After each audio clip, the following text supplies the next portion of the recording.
যাত্রার নির্ধারিত সময় ছিল রোববার সকাল 6:15, কিন্তু 5 ঘণ্টা পর ছাড়ল ঢাকাগামী কালনী এক্সপ্রেস। আর শনিবার রাত 11টার উপবন এক্সপ্রেস ছাড়ার কথা ছিল সকাল 9টায়, যদিও শেষ মুহূর্তে যাত্রা বাতিলের ঘোষণা দেয় স্টেশন কর্তৃপক্ষ।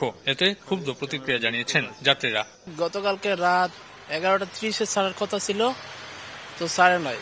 এখন দেখতেছি 8টার সময় ট্রেন যাওয়ার কথা ছিল আবার, তো 8টায় এখন বলতেছে যাত্রাকৃত বাতিল হয়ে গেছে, এখন আজকে আর যাবি না।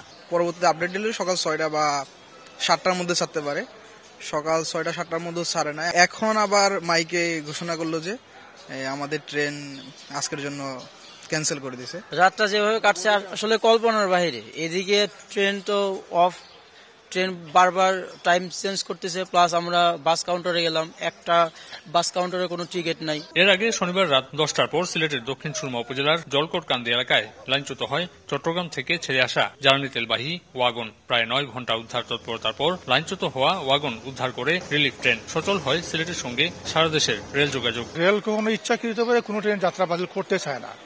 এখন যেহেতু ওই ট্রেনটা ঢাকা গেলে আবার জন্তিকা হয়ে আসবে, তখন ওই ট্রেনটা ওখানে একটা সমস্যা হয়ে যাবে, যেহেতু যাত্রী ওখানে ভোগান্তি হবে। সেজন্য শিডিউল ঠিক রাখতে এখানে এই ট্রেনের যাত্রা বাতিল করা হয়েছে।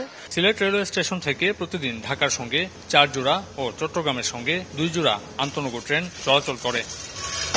আমিনুল ইসলাম, সময় সংবাদ, সিলেট।